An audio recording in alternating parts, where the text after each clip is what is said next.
Yo soy testigo del poder de Dios, por el milagro que Él ha hecho en mí.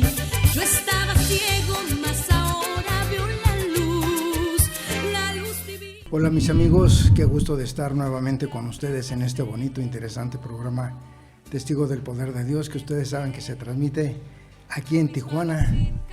Y pues para mí es un gusto, una alegría muy grande el estar nuevamente con ese entusiasmo y alegría. Le agradezco a Dios porque Él es quien me da el ánimo, quien me da discernimiento, entendimiento, sabiduría. Y pues aquí estamos nuevamente, mis amigos, con ese encargo que el Señor me ha encomendado.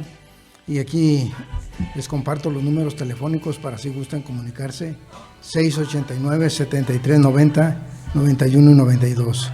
689-7390, 91 y 92. Y les comparto mi número telefónico también para si gustan alguna llamada, algún tema que ustedes gusten que les comparta. Es 664-750-2638. 664-750-2638. Y aquí estamos, mis amigos, en Monte María Radio y Televisión. Quiero mandar un cordial saludo para todas las personas ahorita que nos están escuchando por medio de la estación 1470M. Un cordial saludo para mis amigos que nos ven por algún canal de televisión. Un cordial saludo, mis amigos, para todos ustedes. Y también para todos mis amigos que nos están mirando por medio de internet, que es www.montemaria.org. www.montemaria.org. Quiero mandar un cordial saludo para María de Jesús Cruz, que ahorita tal vez nos está escuchando este bonito programa Testigo del Poder de Dios. Para Alejandra González, para Luis, para Paco, para la señora Dalia de la colonia Guaycura. Un cordial saludo también para Oli, que viene en camino, viene de Ensenada. Ojalá que llegue con bien, que Dios te bendiga. Y también un cordial saludo para esta Marcela y para mis amigos de la rondalla San Pedro Nolasco también. Y pues aquí nos encontramos, mis amigos, en este bonito programa Testigo del Poder de Dios. Y hoy me acompaña también con ese entusiasmo y esa alegría también, y con ese compromiso que tiene aquí mi amigo Rogelio, que viene nuevamente a este bonito programa Testigo del Poder de Dios. Bienvenido, señor Rogelio, a este bonito programa y seguir con esa misión, con ese encargo de transmitir el mensaje de la palabra del Señor, transmitir la buena nueva, y que preparen sus corazones para que ustedes puedan recibir esa semilla, porque la semilla es la palabra del Señor. Lucas 8:11, aprendan lo que significa esta comparación. La semilla es la palabra de Dios. Pues empezamos, mis amigos, este bonito programa transmitiendo el mensaje de la palabra del Señor en compañía del señor Rogelio. Adelante, señor Rogelio. Muy buenas tardes, buenas noches, amigos, amigas, hermanos, hermanas. Es siempre un gusto el poder compartir este espacio y estos momentos. Hoy aquí con la madre Gaby, con el señor Guillermo, que se nos retiró un poquito, pero ya gracias a Dios lo tenemos de regreso. Y pues para gloria de Dios, hermanos, hermanas, para gloria de Dios, porque fíjense que me han hecho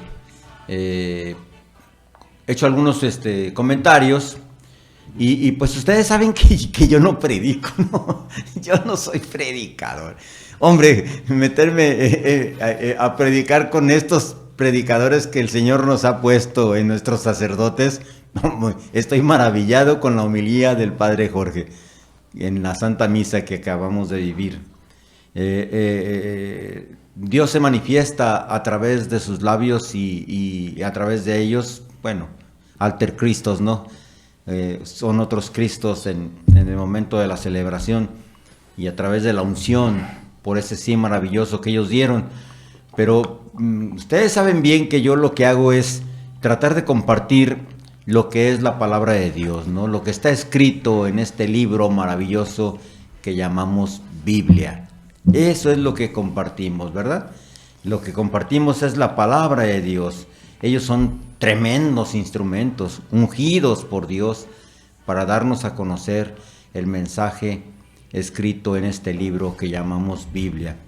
La palabra de Dios siempre lo he compartido. Recuerdan ustedes que cuando yo traigo algo siempre la homilía del Padre Jorge o la palabra de Dios entra en conexión con lo que trato de compartir con ustedes, ¿no? Con lo que el Señor me ha invitado, me ha llamado para compartir con ustedes. Y pues hoy no es la excepción, ¿verdad? No es la excepción. La primera lectura encaja, pero fenomenalmente, y el Evangelio con lo que vamos a compartir. Ustedes saben que estamos compartiendo los libros. Fíjense que yo comparto audios con mis contactos, ya se los he comentado a ustedes en nuestros momentos en que el Señor nos ha congregado. Y este sábado yo compartí un audio sobre el nuevo nacimiento, la vida nueva en el Espíritu. Y recibí la visita de mi hermana Elsa, quienes ustedes ya conocen a través de estos medios.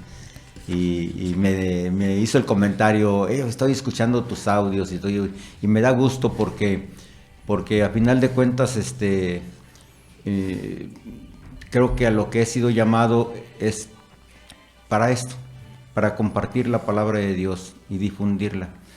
Y no es cuestión de religión. Lo he hecho con mi comentario con algunos hermanos que asisten a otras organizaciones cristianas, no católicas.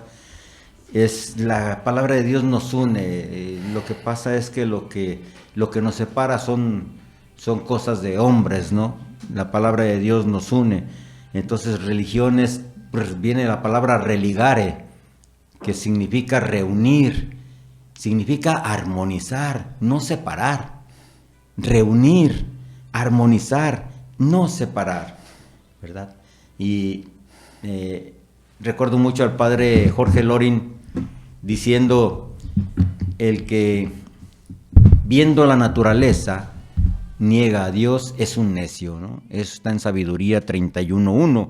El que viendo a la naturaleza niega a Dios es un necio. ¿Y dónde está Dios? Hacía yo el comentario en los audios estos del día de hoy en la mañana, en el audio que compartía, de que, pues tomando las lecturas del jueves, si ustedes recuerdan, yo hablaba sobre ese nuevo nacimiento, que el capítulo 3 del Evangelio de San Juan, y escuchando al padre John de la familia Osana, él dijo algo así como, dijo: Dios, allá donde Dios me visitó, también me visitó el amor. Allá donde Dios me visitó, también me visitó el amor. Entonces nuestra cruz, hablando sobre este nuevo nacimiento, tomando lo que nos toca vivir como misión, nuestra cruz es eso que una y otra y otra y otra vez nos lleva a Dios. Esa es nuestra cruz, vivirla con gozo. La cruz es aquello que una y otra y otra y otra vez nos lleva a Dios. Fíjense que todos nosotros, ustedes van a entenderme esto, todos nosotros no podemos quejarnos de que no somos atendidos en cuanto al mensaje de salvación. Menos ahora con estos medios. Oigan, voy a insistir, perdónenme lo reiterativo, pero la homilía del padre Jorge nos habla de algo que es humano, errores que cometemos. Habló de la alimentación y cómo es importante para la salud física la alimentación y también para la espiritual, porque Dios no puede, decía el padre Jorge, no puede cumplir en nosotros su obra cuando nosotros estamos destruyendo nuestro cuerpo, ¿verdad? Y no podemos quejarnos de que no somos atendidos. Entonces vino a mi mente el Evangelio de San Lucas en el capítulo 13, versículo 6, donde habla de la higuera, ¿verdad? El Señor dice: dame la oportunidad de atender la higuera, de excavar otra vez la tierra, de proporcionarle abono, y para la próxima vez que regreses, que ya esté lista para dar fruto. Entonces, hemos sido atendidos, nuestra tierra ha sido removida, se nos ha dado abono, se nos está llenando de abono para que nosotros podamos producir frutos. Si no producimos frutos, es porque verdaderamente no hemos tomado la decisión de vivir ese nuevo nacimiento. y vivir ese inicio en cuanto al plan divino, ¿no? Al plan de salvación. Ser personas, hombres y mujeres, que seamos instrumentos, vehículos para difundir el evangelio. Es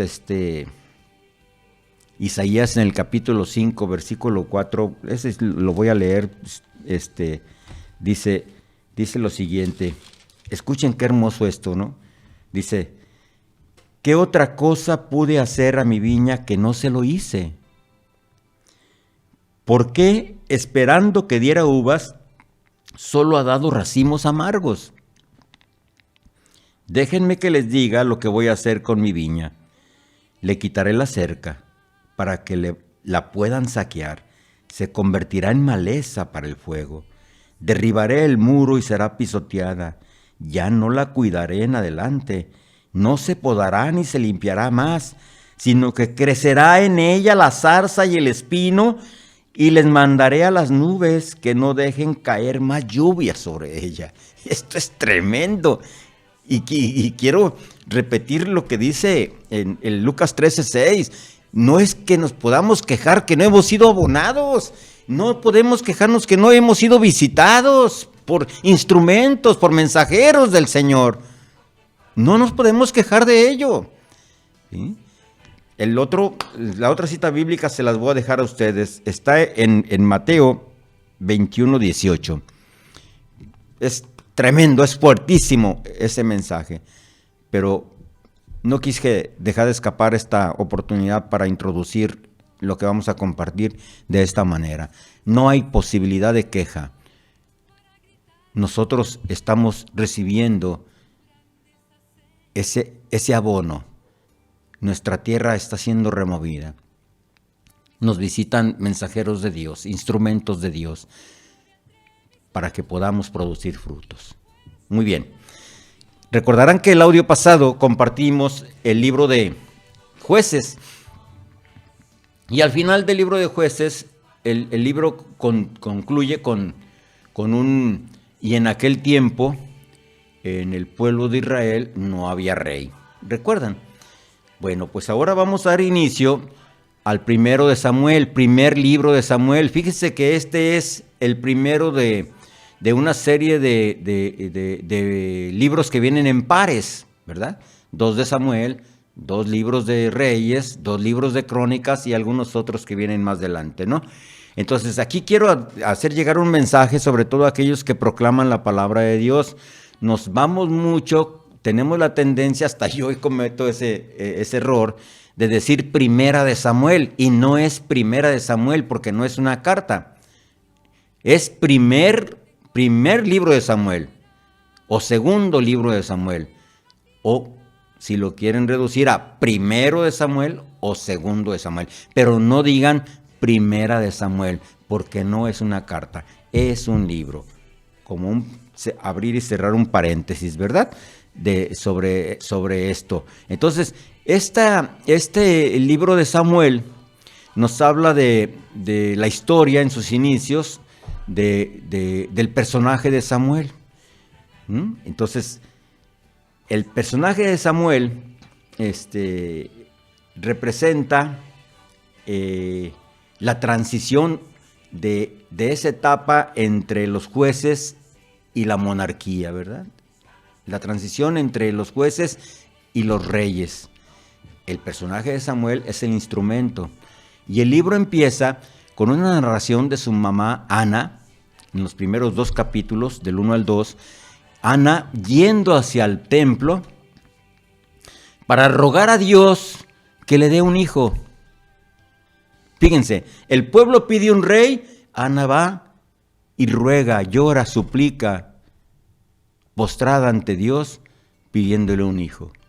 Y en la actualidad, muchas mujeres que tienen esta gracia los matan. Creo que ya compartía esto, pero por ahí hay un letrero que me impactó mucho y si ya lo compartí, bueno, pues háganse como que no se lo había compartido y vuélvanse a asombrarse una vez más, pero Hay un letrero, una publicidad que dice si lo matas a esta edad, es un niño ya grandecito, es un asesinato. Pero si lo matas a esta edad, es un feto, un bebé en el vientre, es un aborto. Una locura, una verdadera locura. ¿Recuerdan lo que decía el libro de Isaías, capítulo 5, que acabamos de leer? Nosotros que hemos sido abonados, nosotros que somos visitados, nosotros que Dios llega y llega y llega y llega a nuestra vida. El libro de Isaías nos dice una realidad: nos será retirada hasta la lluvia, porque no hacemos caso. Regresando al libro de Samuel, Ana va y se postra al extremo. Su sufrimiento y su oración es tan profunda que el sacerdote Elí cree que está tomada, que está ebria, ¿verdad? Y se le acerca. Pero finalmente Dios le concede un hijo, al que lo consagra. Samuel es un nazareo y lo consagra. Llega una vez que lo desteta, que se desteta el bebé, ya se lo lleva al templo a Elí. Pero Elí tiene 2 hijos. Elí es el sacerdote y sus 2 hijos también llegan a ser sacerdotes, pero son tremendos, son malvadísimos los 2 hijos de Elí. La historia es emocionante, la historia es hermosa. Me encantaría que ustedes la leyeran. Los invito a que la lean. Estos 2 hijos de Elí no hacen caso, y conforme van creciendo, la maldad en ellos va aumentando y van ocasionando mucho daño al pueblo. Y al ser sacerdotes, imagínense nada más. Entonces, Samuel estaba seguro en la iglesia.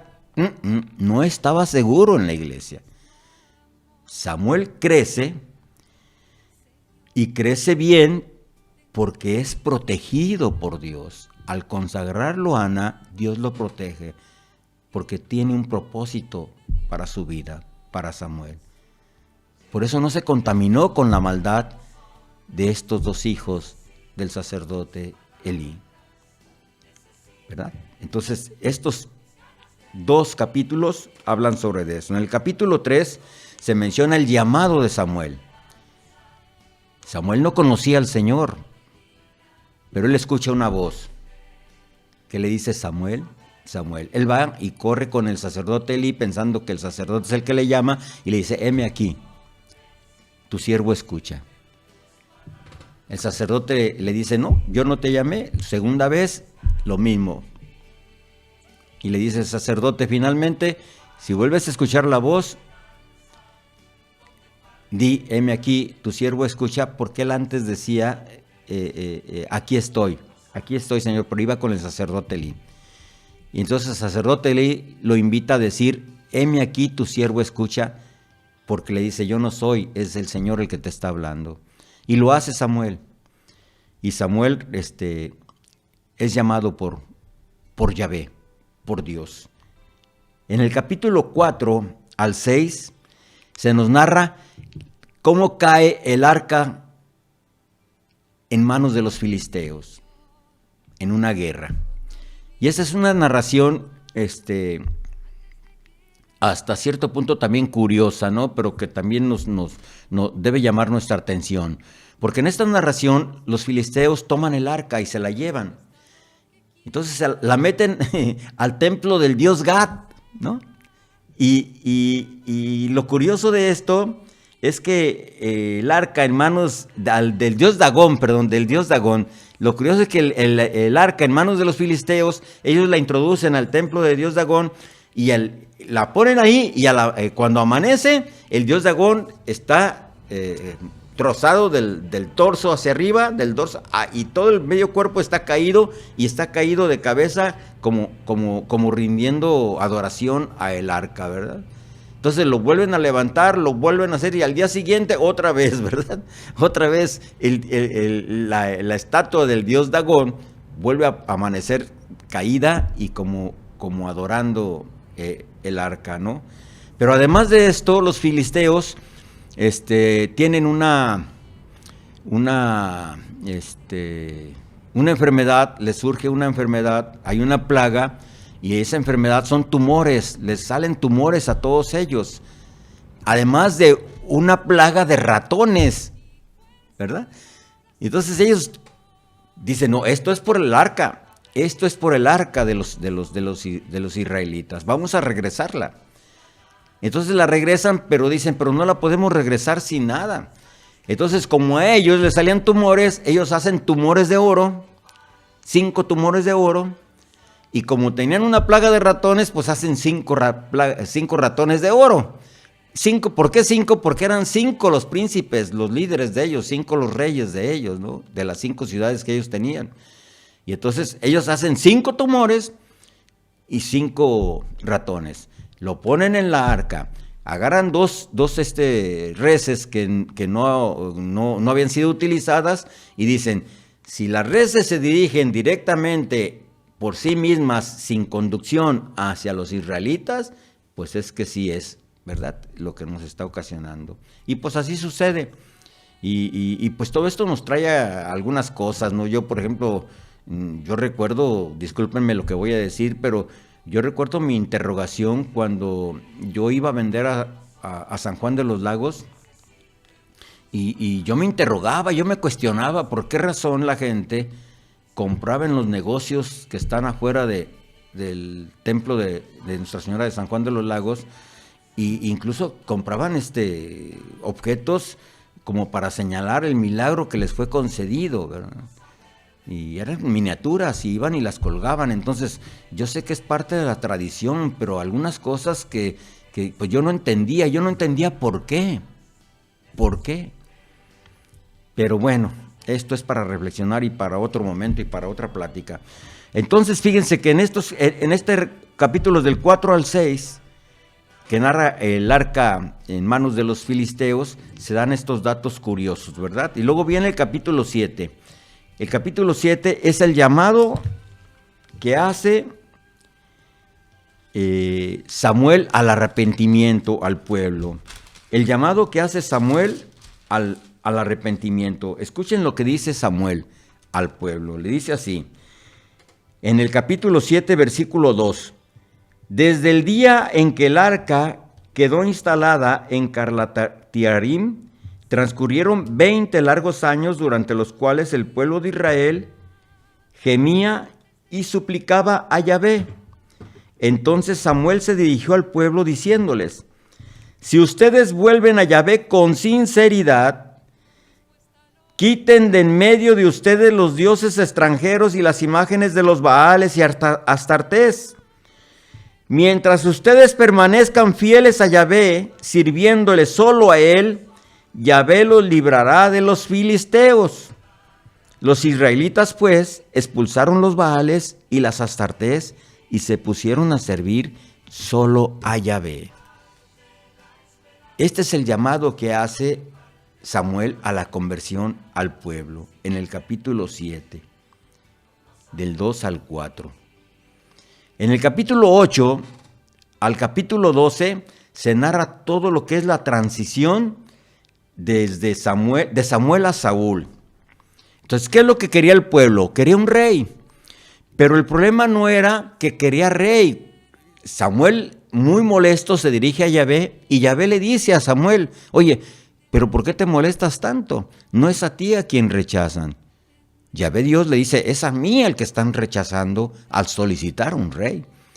Pero el problema no era tanto el que solicitaran un rey. El problema es que ellos querían un rey para vivir como las demás naciones. ¿Se dan cuenta? Querían vivir como las demás naciones. ¿Cómo es posible que un pueblo que tiene como historia todo lo que Yahvé Dios hizo por ellos, todos los milagros que hizo por ellos, quiera ahora un rey, pero no para que los lidere o los gobierne, sino para vivir como las demás naciones? Esto es lo malo, ¿no? El rey es ungido porque Dios le da orden a Samuel que unja a Saúl. En el capítulo 9, en el versículo 11, se nos narra cómo Saúl va en busca de las burras que se le pierden a su papá, y entonces encuentran a unas muchachas y a esas muchachas le preguntan, ¿está aquí el vidente? Y dice la palabra de Dios, dice, porque antes en Israel cuando alguien iba a consultar a Dios decía, vamos a ver al vidente. Se llamaba entonces vidente al que ahora llamamos profeta. Le decían videntes. Y un joven que va en busca de unas burras se encuentra con un trono, se encuentra con un reino. Ese es Saúl. Pero Saúl es escogido por el pueblo. Saúl no es elección de Dios. Verdaderamente no. El que va a ser elección de Dios va a ser David. En el capítulo 13, Saúl no obedece a Samuel. Y no lo obedece. ¿En qué consiste la desobediencia de Saúl?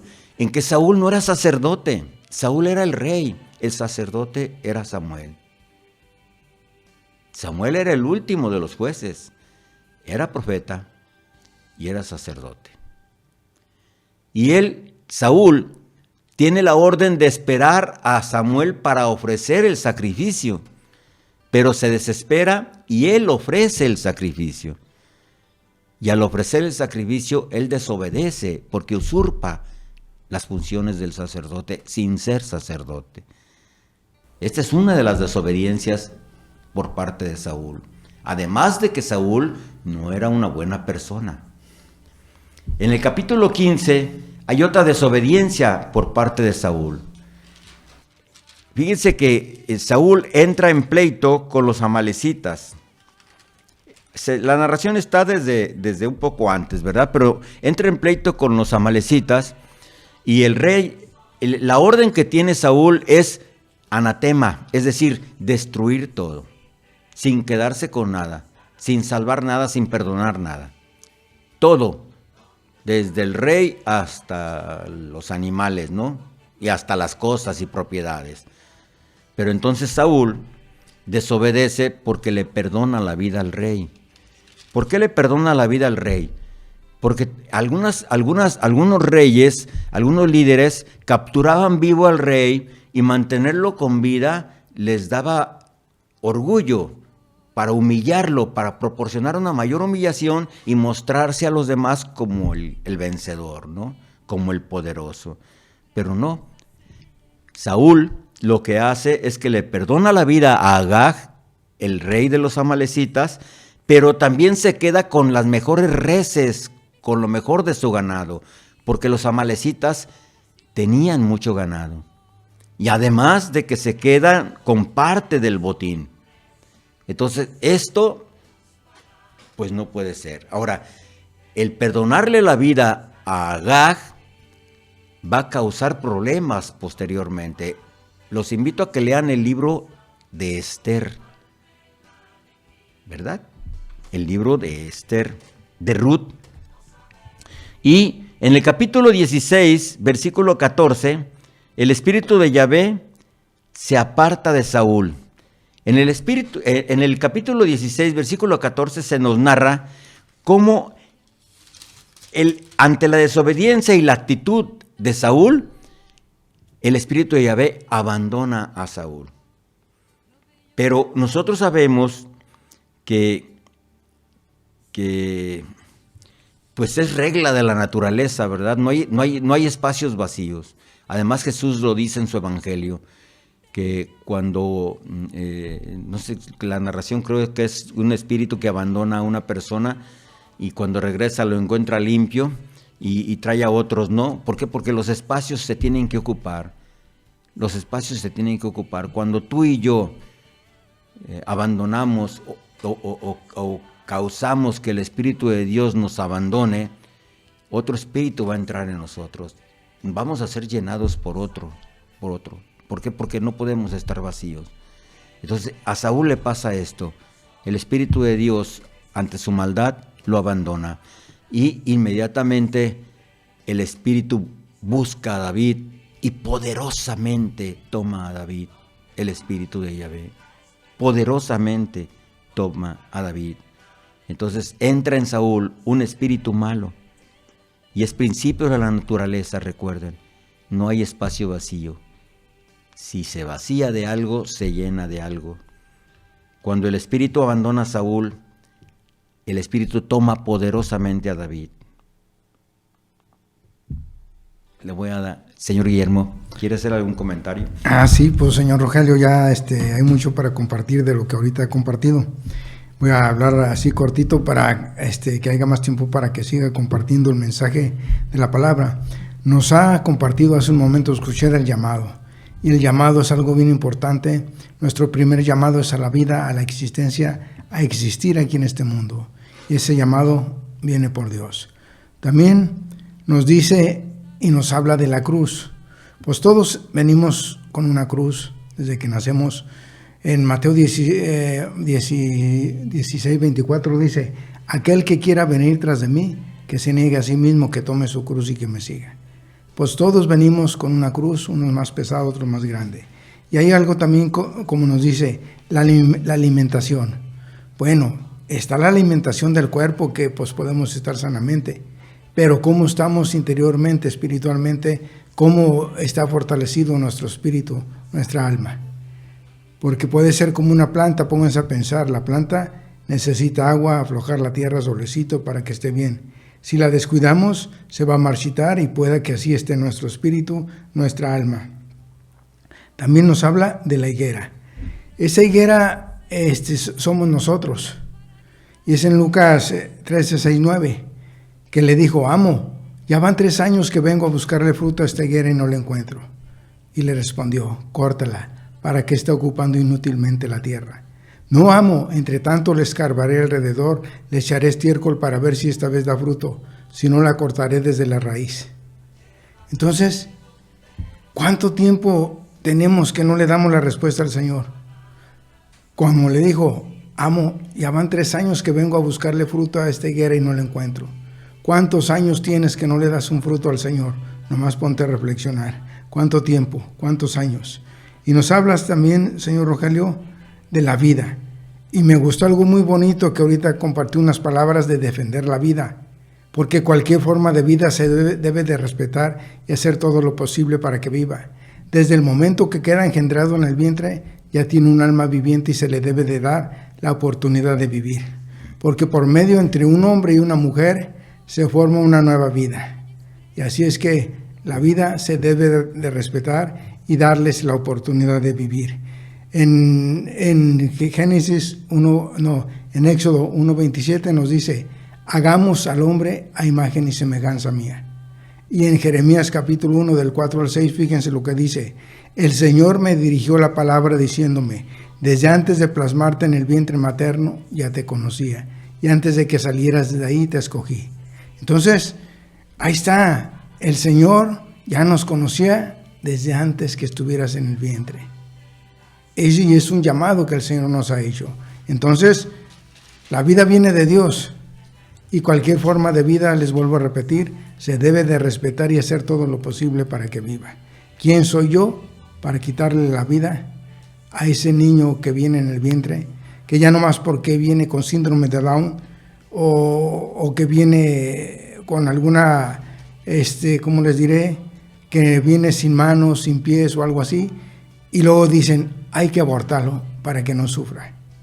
No, hombre, pues imagínate, yo tengo parálisis cerebral, y si hubieran sabido mi madre, yo sé que no lo haría, porque ella, en paz descanse, gracias a Dios y a ella, que me hizo mucha terapia en mis dedos, en mis pies, porque yo antes tenía mis manos torcidas hacia atrás por el parálisis cerebral, pero aquí estoy, mira, sentado o parado, parece que no tengo nada. Entonces, pueden decir: es que va a sufrir. Pues sí, ¿quién soy yo para quitarle la vida a mi hermano? Venimos con una misión, con un compromiso. Y como dice: desde antes de plasmarte en el vientre materno ya te conocía. Entonces, el Señor ya me conocía, que yo venía a este mundo con parálisis cerebral, y esa es mi herramienta de trabajo, es mi bendición, es mi regalo que el Señor me ha dado. Y aquí estoy como testigo del poder de Dios. Y también nos habla, como habló ahorita de habla, Señor, que mi siervo escucha. Pues mira, el Salmo 51, versículo 17, eso es lo que nos dice: habla, Señor, que tu siervo escucha. Y aquí nos ponemos en las manos del Señor. Adelante, señor Rogelio.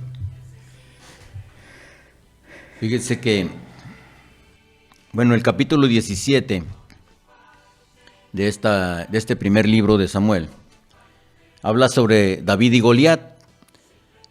Ya lo tocamos en otra ocasión. Solamente quiero compartir con ustedes algo que a veces se nos escapa porque leemos muy así, de una manera muy superficial.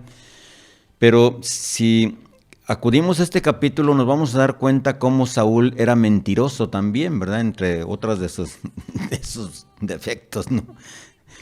En el versículo 24, él promete que al que mate al gigante Goliat, lo va a llenar de riquezas. E incluso dice que va a exentar a su familia de los impuestos. Y pues la verdad es que pues eso nunca sucedió con David, ¿verdad? A David nunca nos lo presentan rico mientras Saúl está vivo, ¿no? Por el contrario, el capítulo 18 nos habla de David, Saúl y Jonatán, el hijo de Saúl, ¿no? Entonces el primer libro de Samuel, la narración que nos da de David es a un David huyendo de Saúl. Huyendo de Saúl. Y mientras que David perdona en la narración a Saúl en varias ocasiones, Saúl siempre está intentando matarlo porque tiene celos de David. Entonces, la relación que existe de amistad entre David y Jonatán, el hijo de Saúl, es una hermosa relación. Y ese amor de Jonatán hacia David y de David hacia Jonatán hace que Jonatán esté de parte y del lado de David y lo salve en varias ocasiones. Entonces, Saúl tiene celos de David, porque imagínense que el pueblo gritaba, Saúl mató a sus 1000 y David a sus 10,000. Entonces esto enfurecía a Saúl, ¿verdad? Porque pues el pueblo con estos gritos y de muchas otras maneras se manifestaba en favor de David y no del rey Saúl. Entonces Saúl trama algo para matar a David. Le ofrece a su hija, porque era una promesa desde el que derrotó a Goliat, y le ofrece a su hija mayor, a su hija creo que se llama Merab, y pues resulta que Saúl se la entrega a Yadriel, y no se la entrega cuando se cumple la fecha. Saúl se la entrega a Yadiel y no se la entrega a David, ¿verdad? Y luego después le pone otra trampa, dice, no, voy a hacer que a David lo maten los filisteos. Y entonces le dice, te voy a dar a mi hija Mical. Mical sí estaba enamorada de David, la otra hija de Saúl. Pero entonces dice, le voy a ofrecer a Mical mi hija, pero para fin de dársela y sin pedirle dote, la dote van a ser 100 prepucios. Es decir, tenía que matar por lo menos a 100 filisteos y arrancarles el prepucio y llevarlo como trofeo, entregárselo a Saúl, como prueba de que los había matado. Entonces David dice, bueno, pues no es fácil ser, David muy humilde, ¿no? Dice, no es fácil, para nada es fácil ser yerno del rey. Y se lanza al ataque contra los filisteos y no le trae 100, le trae 200, ¿no? Le trae el doble, le dice, órale, ahí están, ¿no? Entonces pues ya Saúl tiene que entregarle a Mical, a su hija, para que se case con David, ¿verdad?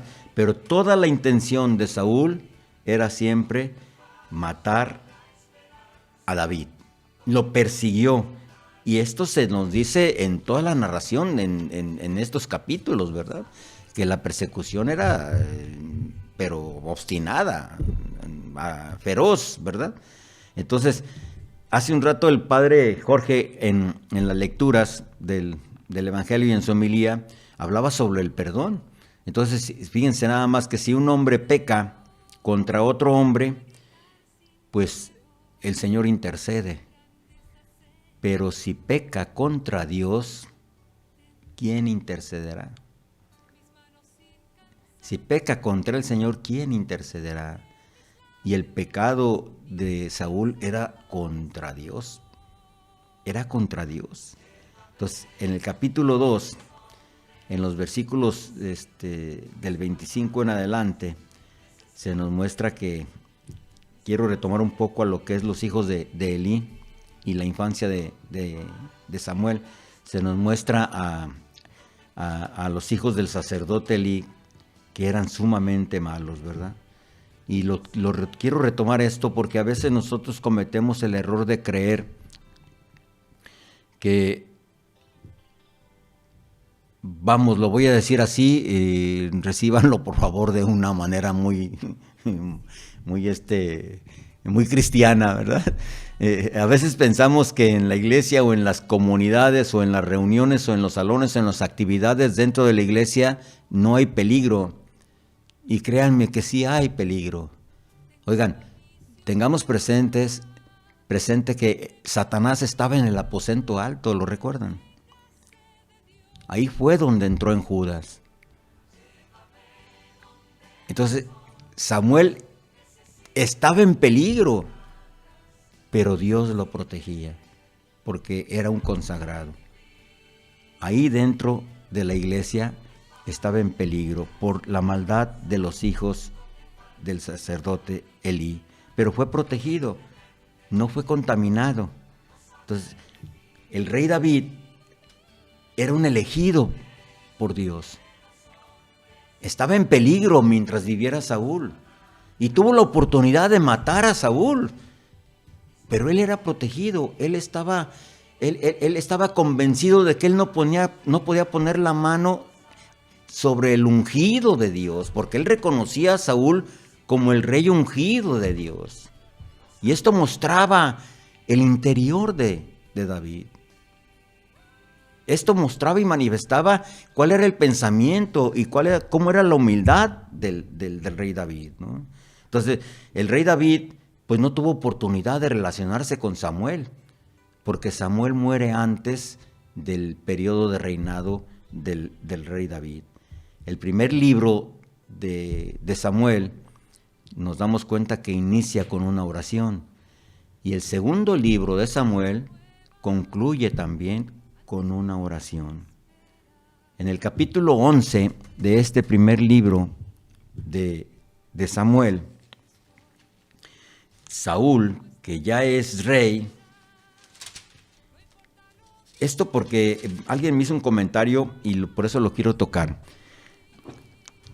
Saúl, que ya es rey, está todavía trabajando con una yunta de bueyes, ¿no? Entonces nosotros a veces pensamos, bueno, pues Saúl es nombrado rey y ya nos imaginamos un hermoso castillo, y servidumbre, y todo. Y no es así. No había esta estructura que está que puede estar en nuestra imaginación. No había esta estructura. Saúl es rey, pero todavía no hay súbditos y todavía él no está ni siquiera reconocido como rey por todo el pueblo. Él es ungido como rey, pero después hay que darlo a conocer para que el pueblo lo reconozca y lo acepte. Es decir, vuelvo a repetir, no hay palacio, no hay servidumbre, no hay vestiduras, no hay todo esto, ¿verdad? Entonces, en el capítulo 12 se nos narra cómo Samuel se hace a un lado. ¿Por qué? Porque el pueblo pedía un rey. El pueblo pedía un rey y Samuel les dice, aquí está su rey, ustedes lo pidieron, ahí nos vemos, que él los dirija, ¿verdad? Y Samuel se hace a un lado y deja que el pueblo sea dirigido por Saúl. Queridos hermanos, esta es la narración que hay en el libro de primera de Samuel, ¿no? Es Ana, es su hijo Samuel, es Saúl y es David. Un libro que empieza con oración y un segundo libro que concluye con oración. Después veremos un poco más sobre la persona de David y después en el segundo libro hablaremos también del rey Salomón. Esta es una historia preciosa. Los invito a que la consideren en su lectura diaria. Señor Guillermo. Pues así como nos habla de David, señor Rogelio, muy humilde. Y la humildad es hacernos pequeños, que no seamos soberbios, porque la soberbia, como les he compartido, es cuando piensan que son superiores a los demás. pero hay que hacernos pequeños y sencillos, como nos dice Jesús en Mateo 11:29. Nos dice, aprendan de mí, que soy manso y humilde de corazón. Entonces hay que reflejar a Jesús en esa humildad, como nos habla el señor Rogelio de David, con su humildad también. Pues nosotros podemos ser humildes, y al nosotros ser humildes, ¿a quién vamos a reflejar? A Jesús. Por eso dice en Efesios 5:1, como hijos amadísimos de Dios, esfuércense por imitarlo. Entonces, si nosotros vamos a imitar a Jesús, lo vamos a reflejar. ¿Pero de qué manera lo vamos a reflejar? Con una actitud de soberbia, una actitud de ira, una actitud de pereza, lujuria, envidiosos, la gula, comelones, la avaricia. De esa manera lo vamos a reflejar. No, debemos reflejarlo a Jesús con el amor.